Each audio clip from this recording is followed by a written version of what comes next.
É óbvio que existem muitas características que compõem um bom investidor. Eu vou dizer aqui para vocês 5 características que eu considero principais para todo bom investidor da Bolsa de Valores. Antes de falar sobre essas 5 características, eu gostaria de pedir para você, encarecidamente, que você deixe o like nesse vídeo. Vocês talvez não saibam, mas isso me ajuda e muito, pois faz com que o YouTube encaminhe esse vídeo para outras pessoas. Vão entender que vocês que estão assistindo curtiram o vídeo e vai encaminhar para outras pessoas assistirem também. Se você não é inscrito nesse canal, eu peço que você se inscreva, encaminhe esse vídeo para outras pessoas se ele for útil para você. Eu vou falar para vocês as 5 características que eu julgo ser as mais importantes. Pode ser que uma ou outra você não julgue tão importante assim.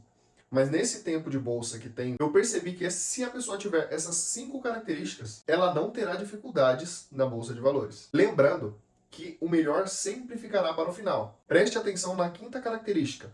Pode ser que nela você esteja pecando. Muitos investidores, principalmente os iniciantes, cometem esse erro. A primeira característica de um bom investidor é não ter dívidas. Um bom investidor não tem dívidas. E você vai entender o que eu estou querendo dizer. É bem provável que você já tenha ouvido falar que alguns bilionários, multimilionários, com as suas dívidas enriquecem. Isso é um fato. Eles abrem cada vez mais empresas ou investem em suas empresas e o lucro que é aquele dinheiro que ele pegou emprestado, ou seja, ele tem uma dívida com o banco. Só que o lucro de todo aquele investimento que ele está fazendo é muito maior do que os juros daquela dívida que ele fez com o banco. Então, só para vocês entenderem mais ou menos, o Joãozinho pegou 150 mil reais emprestado com o banco para comprar um terreno e ele vai pagando, vamos supor que a Caixa, todos os meses, e esse valor vai regredindo. Nesse meio tempo, ele conseguiu uma outra grana, mesmo que não emprestada, mas ele conseguiu uma outra grana e construiu aquela casa. Ele pegou 150 mil reais com a Caixa. Vamos supor que no final de tudo, a sua dívida com a Caixa será de 250 mil reais. Apesar de ele ter pegado 150, ele pagará para a Caixa no total 250 mil reais. Ele pegou aquele dinheiro que ele já havia recebido, construiu uma casa e vendeu essa casa. Vamos supor que ele pegou 100 mil reais investidos, conseguiu construir uma bela casa e vendeu por 300 mil reais. Você pode pensar, ele vai pagar 250 mil, ele pegou 100 mil, dá um total aí de 350 mil, então ele teve prejuízo, porque ele vendeu a casa por 300 mil. Sim e não. Sim, por quê? Porque no final dos 30 anos ele vai ter pago 100 mil reais a mais para a Caixa e, mesmo tendo vendido essa casa, ele ficou com 50 mil reais a menos. Só que por que não? Porque ao vender essa casa, ele vai pagar os seus impostos para o governo, a parte que cabe ao governo de receber, e vai sobrar um restante na mão dele. Ele tem esse dinheiro todo em mãos. Apesar de ele estar pagando uma dívida para a Caixa, ele tem um dinheiro em mãos.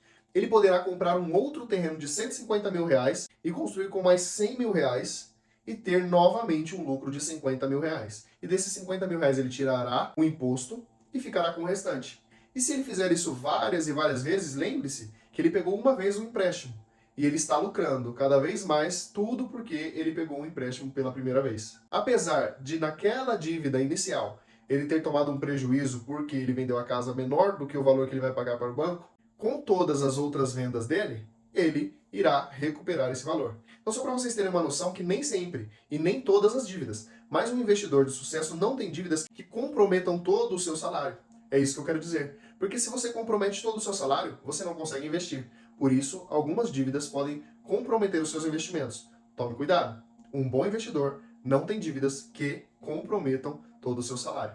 Considerando que você pratica a primeira característica de um bom investidor e não tem dívida alguma, você, como um bom investidor, deve ter um bom planejamento financeiro. Já adiantando que essa segunda dica tem tudo a ver com a terceira dica, a que vem a seguir. Se você tem um bom planejamento financeiro, você não se endivida. Se você tem um bom planejamento financeiro, você tem na palma de suas mãos todos os seus gastos fixos. Você sabe exatamente com o que você gasta durante o seu mês.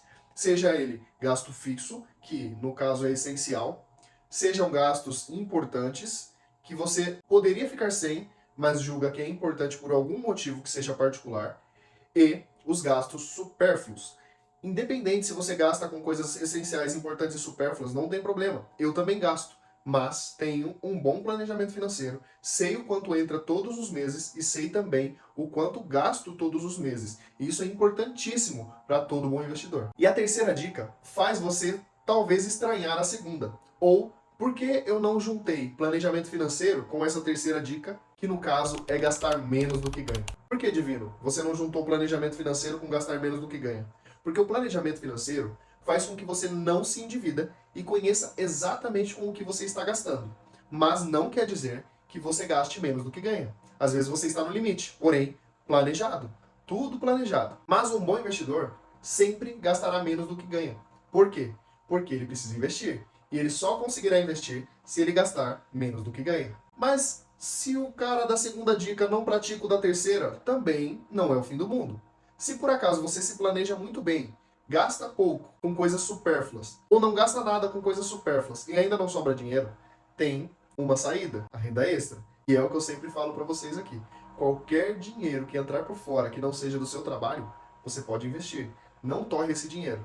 Mas gastar menos do que ganha, se possível, com apenas um emprego, ótimo. Se você quer aportar mais, faça uma renda extra e aporte mais. Melhorou mais ainda. O que você precisa saber é que você precisa gastar menos do que você ganha. Seja uma renda, 2 rendas, 3 rendas, 4 rendas, independente de quantas rendas você tiver, gaste menos do que você ganha, que no final do mês sobrará dinheiro para você investir.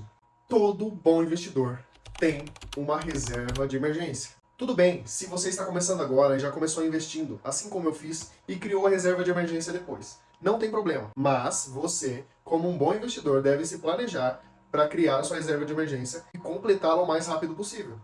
Se você é um bom investidor de verdade, você tem uma reserva de emergência que cobre pelo menos 3 meses dos seus gastos fixos, se você for CLT e tiver uma estabilidade na empresa, ou se você for concursado. Se você for autônomo, eu indico fazer uma reserva de 6, no mínimo 6 meses, a 12 meses. Se você conseguir fazer mais, guardar mais, perfeito. Mas pelo menos de 6 a 12 meses se você for autônomo. Mas todo bom investidor tem uma reserva de emergência. Isso que fique claro para vocês aqui. A quinta característica, eu disse para vocês que nem todos os investidores fazem, mas todo bom investidor faz. Investe em bons ativos. Lembre-se que eu não estou falando que todos os ativos da carteira daquele bom investidor devem ser seguros. Não é isso que eu estou falando. Mas pelo menos, mesmo que não sejam seguros, ele conhece os seus ativos. Então essa é a quinta característica de um bom investidor. Conhece todos os ativos que ele tem em carteira. Podem ser bons ativos ou ativos arriscados que não são tão bons assim, mas pelo menos esse investidor conhece no que está investindo. Ele sabe que há uma possibilidade daqueles ativos serem bons na carteira dele. Ele conhece no que está investindo. Essa é a quinta característica de um bom investidor. Eu convido você a repensar todas essas 5 características.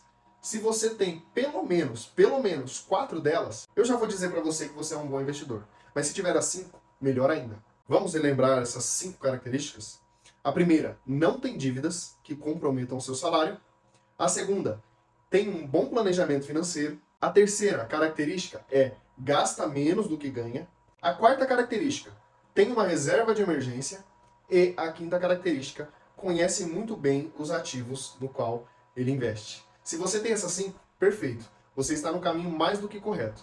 Se você tem 4, tome cuidado, reveja, mas você ainda é um bom investidor. Agora, de 3 para baixo, talvez você deveria repensar aí esse seu modo de investir. Pegue essas dicas, coloque-as em prática e eu tenho certeza que você conquistará a sua liberdade financeira o mais rápido possível. Gostaria que você se inscrevesse nesse canal, deixasse o like. Mais uma vez eu estou pedindo, se você ainda não fez, por favor, deixe o like nesse vídeo e encaminhe para alguém, se esse vídeo foi útil para você e você entende que será útil para outra pessoa. Deus abençoe você e um grande abraço.